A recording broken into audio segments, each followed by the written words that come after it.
ಎಲ್ಲರಿಗೂ ನಮಸ್ಕಾರ. Welcome back to my channel. ನಾನು ಗಾಯತ್ರಿ. ನಾನಿವತ್ತು ಬೆಳ್ಳುಳ್ಳಿ ಖಾರ ರೈಸ್ ಮಾಡೋಣ ಅಂದ್ಕೊಂಡಿದ್ದೀನಿ. ತುಂಬ ಚೆನ್ನಾಗಿರುತ್ತೆ, ತುಂಬ ಟೇಸ್ಟಿಯಾಗೂ ಇರುತ್ತೆ. ನಾನಿವಾಗ 1 ಗಡ್ಡೆ ಆಗೋಷ್ಟು ಬೆಳ್ಳುಳ್ಳಿ ಬಿಡಿಸಿಟ್ಕೊಂಡು ಇದರೊಳಗಡೆ ಹಾಕ್ಕೊಳ್ತಾ ಇದ್ದೀನಿ. ಇದರೊಳಗಡೆ ಹಾಕ್ಕೊಂಡು ನಾನು 1 ಸ್ಪೂನು ಖಾರದ ಪುಡಿ ಹಾಕ್ಕೊಳ್ತಾ ಇದ್ದೀನಿ. ನೀವು ಖಾರದ ತಕ್ಕನಂತೆ ಹಾಕ್ಕೊಳ್ಳಿ, ನಿಮ್ಗೆ ಎಷ್ಟು ಬೇಕು ಅಷ್ಟು ಹಾಕ್ಕೊಳ್ಳಿ ಖಾರನ. ಶುಂಠಿ 1 ಇಂಚ್ ತೊಗೊಂಡಿದ್ದೀನಿ. ಈ ಮೂರನ್ನು ಹಾಕ್ಕೊಂಡು ಚೆನ್ನಾಗಿ ಕುಟ್ಕೊಳ್ಳೋಣ. ಚೆನ್ನಾಗಿ ಈ ರೀತಿ ಎಲ್ಲ ಚೆನ್ನಾಗಿ ಕುಟ್ಕೊಂಡು ಇಟ್ಕೊಳ್ಳೋಣ ಇದು ಮಸಾಲೆನ. ಈಗ ಎಲ್ಲ ಚೆನ್ನಾಗಿ ಕುಟ್ಕೊಂಡಿದ್ದಾಯಿತು ನೋಡಿ. ಎಲ್ಲ ಸ್ವಲ್ಪ ನೈಸ್ ಆಗಿದೆ. ಒಂದು ಸ್ವಲ್ಪ ತರ್ತರಿಯಾಗಿದ್ರೇ ಚೆನ್ನಾಗಿರುತ್ತೆ. ಇದು ಜಾಸ್ತಿ ನೈಸಿಗೂ ಕುಟ್ಕೊಬೇಡಿ, ಇಷ್ಟು ಮಾಡಿಕೊಂಡ್ರೆ ಸಾಕು. ನಿಮಗೇನಾದರೂ ಇನ್ನೂ ನೈಸಿಗೆ ಬೇಕಂದ್ರೆ ಮಾಡ್ಕೊಳ್ಬೋದು. ಈ ರೀತಿ ಮಾಡಿಕೊಂಡ್ರೆ ಚೆನ್ನಾಗಿರುತ್ತೆ. ಬಾಯಿಗೆ ಬೆಳ್ಳುಳ್ಳಿ ಎಲ್ಲ ಸಿಗುತ್ತೆ, ಹಾಗಾಗಿ ಚೆನ್ನಾಗಿರುತ್ತೆ ಟೇಸ್ಟು. ನಾನು ಸ್ಟವ್ ಹಚ್ಕೊಂಡು ಬಾಣಲಿ ಇಟ್ಕೊಂಡಿದ್ದೀನಿ. ಬಾಣಲಿಗೆ ಮೊದಲು ನಾನು ಕಡಲೆ ಬೀಜ ಹಾಕ್ಕೊಂಡು ಫ್ರೈ ಮಾಡಿ ಸಪ್ರೇಟ್ ತೆಗೆದಿಟ್ಕೊಂಡ್ಬಿಡ್ತೀನಿ. ಹೀಗೆ ನೋಡಿ, ಇವಾಗೆಲ್ಲ ಕೆಂಪಗಾಗಿದೆ ಕಡಲೆ ಬೀಜ. ಒಣಗಿದ ಮೆಣಸಿನ್ಕಾಯಿ 1-2 ಹಾಕ್ಕೊಳ್ತಾ ಇದ್ದೀನಿ. 2 ಹಾಕ್ಕೊಂಡು ಫ್ರೈ ಮಾಡ್ಕೊಳ್ತೀನಿ. ಈಗೆಲ್ಲ ಒಂದು ಸಪ್ರೇಟ್ ಪ್ಲೇಟಲ್ಲಿ ಹಾಕ್ಕೊಂಡ್ಬಿಡ್ತೀನಿ ಇದನ್ನು. ಕಡಲೆ ಬೀಜನ ತಿನ್ನೋಕ್ಕೂ ಚೆನ್ನಾಗಿರುತ್ತೆ ನಾವು ಈ ರೀತಿ ಮಾಡಿದ್ರೆ. ನೋಡಿ, ಇವಾಗೆಲ್ಲ ತೆಗ್ದಿತ್ತಾಯಿತು. ಇವಾಗ ನಾನು ಅದೇ ಬಾಣಲಿಯಲ್ಲಿ 1 ಸ್ಪೂನು ಸಾಸಿವೆ ಹಾಕ್ಕೊಳ್ತಾ ಇದ್ದೀನಿ. 1 ಸ್ಪೂನ್ ಜೀರಿಗೆ ಹಾಕ್ಕೊಳ್ತಾ ಇದ್ದೀನಿ.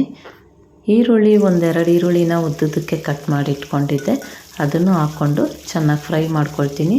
ಕರಿಬೇವಿನ ಸೊಪ್ಪು ಸ್ವಲ್ಪ ಹಾಕ್ಕೊಳ್ತಾ ಇದ್ದೀನಿ, ಅದನ್ನು ಹಾಕ್ಕೊಂಡು ಫ್ರೈ ಮಾಡ್ಕೊಳ್ಳೋಣ ಈ ರೀತಿ. ಇದೆಲ್ಲ ಚೆನ್ನಾಗಿ ಫ್ರೈ ಆಗಿದ್ದಾದಮೇಲೆ ನಾನು 1 ಟೀ ಸ್ಪೂನ್ ಅರಿಶಿನ ಹಾಕ್ಕೊಳ್ತಾ ಇದ್ದೀನಿ. ಇದನ್ನು ಹಾಕ್ಕೊಂಡು ಫ್ರೈ ಮಾಡ್ಕೊಳ್ಳೋಣ. ಈಗೆಲ್ಲ ಚೆನ್ನಾಗಿ ಫ್ರೈ ಆಗ್ತಾಯಿದೆ. ಇದೇ ರೀತಿ ಚೆನ್ನಾಗಿ ಫ್ರೈ ಮಾಡ್ಕೊಳ್ಳೋಣ. ಸ್ವಲ್ಪ ಹಸಿ ವಾಸನೆ ಎಲ್ಲ ಹೋಗ್ಬೇಕಲ್ವ, ಅದಕ್ಕೋಸ್ಕರ ಈರುಳ್ಳಿ ಸ್ಮೆಲ್ಲೆಲ್ಲ ಹೋಗುತ್ತೆ ಸ್ವಲ್ಪ ಚೆನ್ನಾಗಿ ಫ್ರೈ ಮಾಡಿಕೊಂಡ್ರೆ. ಈಗ ನಾವು ಬೆಳ್ಳುಳ್ಳಿ, ಖಾರದ ಪುಡಿ, ಶುಂಠಿ ಎಲ್ಲ ಜಜ್ಜಿಟ್ಕೊಂಡಿದ್ವಲ್ಲ, ಅದನ್ನು ಇದರೊಳಗಡೆ ಒಗ್ಗರಣೆಗೆ ಹಾಕ್ಕೊಂಡು ಚೆನ್ನಾಗಿ ಮಿಕ್ಸ್ ಮಾಡ್ಕೊಳ್ಳೋಣ ಈ ರೀತಿ. ಹೀಗೆ ಚೆನ್ನಾಗಿ ಮಿಕ್ಸ್ ಮಾಡಿಕೊಂಡು ರುಚಿಗೆ ತಕ್ಕಷ್ಟು ಉಪ್ಪು ಹಾಕ್ಕೊಳ್ಳೋಣ. ಉಪ್ಪು ಹಾಕ್ಕೊಂಡು ಚೆನ್ನಾಗಿ ಈ ರೀತಿ ಚೆನ್ನಾಗಿ ಮಿಕ್ಸ್ ಮಾಡ್ಕೊಳ್ಳೋಣ. ನಾನು ಅನ್ನನ ಮೊದಲೇ ಮಾಡಿ ಇಟ್ಕೊಂಡಿದ್ದೆ, ನೀವು ರಾತ್ರಿ ಅನ್ನ ಬೇಕಿದ್ರೂ ಹಾಕ್ಕೊಳ್ಬೋದು, ಚೆನ್ನಾಗಿರುತ್ತೆ. ಬಾಣಂತಿಯರು ಕೊಡುವಾಗ ಇದಕ್ಕೆ ಖಾರ ಸ್ವಲ್ಪ ಕಡಿಮೆ ಹಾಕ್ಕೊಳ್ಳಿ, ಯಾಕಂದರೆ ಬಾಣಂತಿಯರು ಜಾಸ್ತಿ ಖಾರ ತಿನ್ನಬಾರ್ದು. ಹಾಗಾಗಿ ಅದಕ್ಕೋಸ್ಕರ ಚಳಿಗಾಲಕ್ಕೆ ತುಂಬಾ ಚೆನ್ನಾಗಿರುತ್ತೆ ಈ ರೈಸು. ಈಗ ಕೊತ್ತಂಬರಿ ಸೊಪ್ಪು ಹೆಚ್ಚಿಟ್ಕೊಂಡಿದ್ದೆ ಸಣ್ಣಗೆ, ಅದನ್ನು ಹಾಕ್ಕೊಂಡು ಮಿಕ್ಸ್ ಮಾಡ್ಕೊಳ್ತಾ ಇದ್ದೀನಿ. ಕಡಲೆ ಬೀಜ, ಒಣಮೆಣ್ಸಿನ್ಕಾಯಿ ಎಲ್ಲ ಹಾಕ್ಕೊಂಡು ಇವಾಗ ಮಿಕ್ಸ್ ಮಾಡ್ಕೊಳ್ತಾ ಇದ್ದೀನಿ ನೋಡಿ. ಈಗ ಸರ್ವಿಂಗ್ ಪ್ಲೇಟ್ಗೆ ಹಾಕ್ತಾಯಿದ್ದೀನಿ.